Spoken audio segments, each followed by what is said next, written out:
What the hell is this? Let's go back. Hi, I'm Peter Griffin. Only thing I could change in a SVG was the color, and as a web developer I couldn't write any SVGs by my hand. In fact, they were writing me. But today that's gonna change as I'm gonna show you how to programmatically show them on the screen. The reason you wanna choose this approach over using Figma is that as you can see, almost all the elements are converted to a single path element. This way it's harder to have animations and makes the code look Not good enough!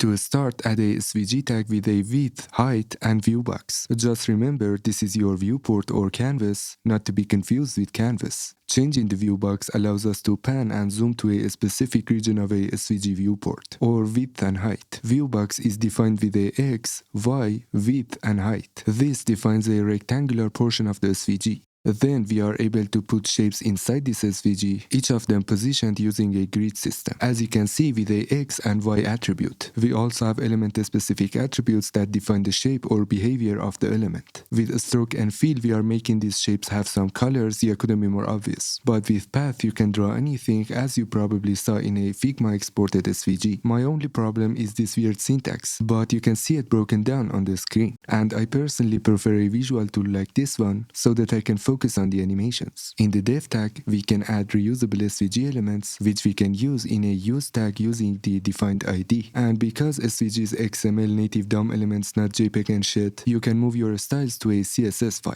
especially when you're dealing with the strokes to have this drawing illusion using the dash array and dash offset in a CSS animation. Tell me in the comments what I missed on SVG basics, or if you want to learn more about Canvas, or if you want to have a good time.